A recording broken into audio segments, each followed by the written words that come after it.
मोदी सरकार के दूसरे कार्यकाल के 1 वर्ष पूरा होने के साथ भाजपा चंडीगढ़ के प्रदेश अध्यक्ष अरुण सूद द्वारा संबोधित एक प्रेस कॉन्फ्रेंस में अरुण सूद ने कहा, वर्ष 2014 में प्रधानमंत्री नरेंद्र मोदी को एक ऐसा देश विरासत में मिला जिसकी दशा और दिशा अति दयनीय थी।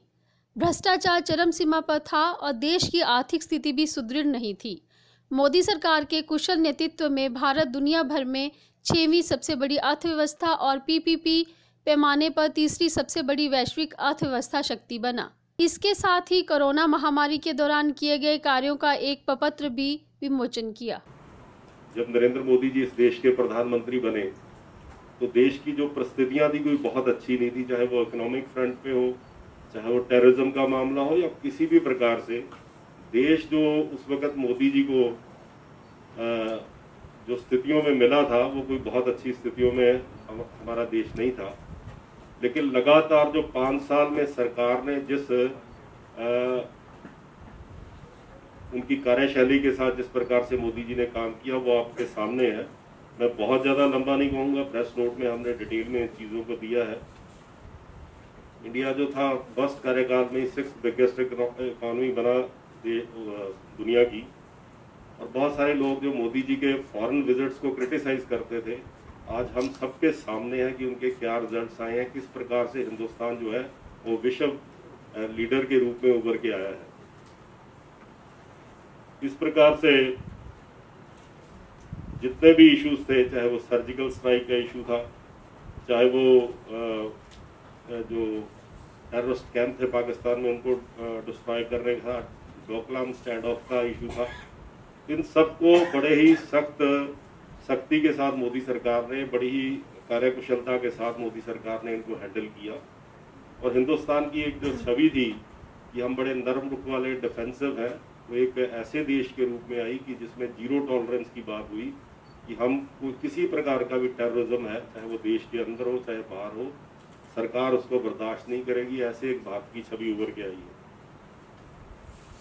और बहुत सारे ऐसे स्कीमें, बहुत सारी ऐसी चीज़ें मोदी सरकार द्वारा लॉन्च की गई। मैं समझता हूँ कि उसमें सबसे ज़्यादा जो फ्लैगशिप चीज़ है वो स्वच्छ भारत अभियान रहा।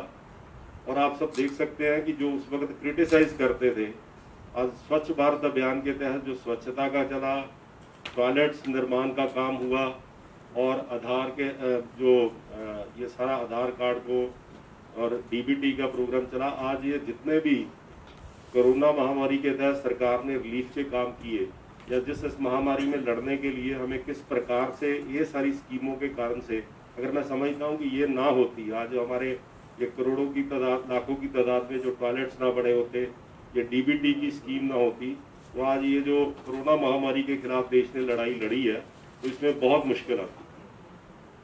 और सबसे बड़ी बात है कि ये जब ये महामारी ने हमारे देश पर दस्तक दी और जिस प्रकार से मोदी सरकार ने इसको हैंडल किया, वो देश में नहीं पूरी दुनिया में भारत की प्रशंसा हुई और लोगों ने सराहाया। WHO ने कहा कि जिस प्रकार से हिंदुस्तान ने कोविड-19 के साथ डील किया है, शायद अगर बाकी देश भी इस तरीके से समय पर लॉकडाउन करते और समय पर ये कदम उठाते तो मैं समझता हूँ कि उन लोगों के, उन देशों में भी इतना ज़्यादा जो है वो कैजुअलिटी ना होती।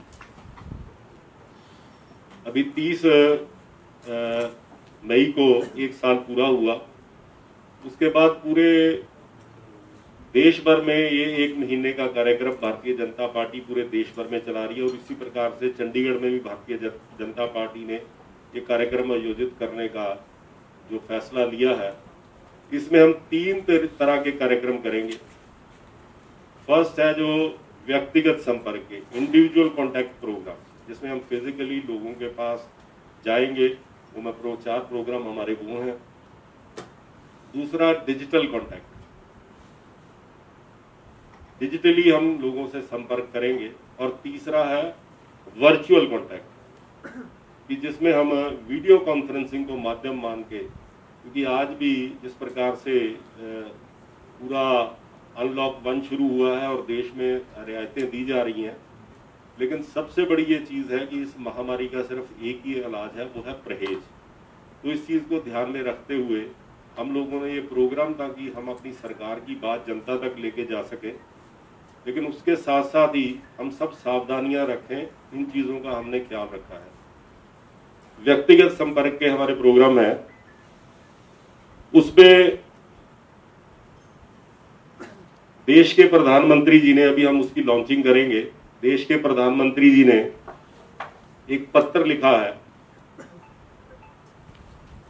देश के प्रधानमंत्री जी ने एक पत्र लिखा है जिसका अनुवाद हमने हिंदी, इंग्लिश और स्थानीय भाषाओं में भी देश भर में हो रहा है। और उसी के साथ साथ हम एक कैंपेन और हमने लोकल स्तर पर भी इसके साथ जोड़ा है, वो भी पत्र ये है, जान भी जहान भी। ये हमने सारे, इसको हमने नारा दिया है, जान भी जहान भी। इसमें हमने लोगों को, मैं एक अखबार में पढ़ रहा था कि एक हेडिंग आया हुआ था कि अब हमारे हवाले वतन साथियों। लॉकडाउन के पीरियड के दौरान हम सब लोगों ने सीखा कि किस प्रकार से हमें अब इस बीमारी के साथ रहना है, और ये इसमें सारी डूज एंड डोंट्स हैं। हम लोगों को अवेयर करेंगे, उनके घरों तक ये पत्र पहुंचाएंगे, और हमने एक हेल्पलाइन नंबर भी अभी जारी किया कि कोई भी किसी प्रकार की सहायता।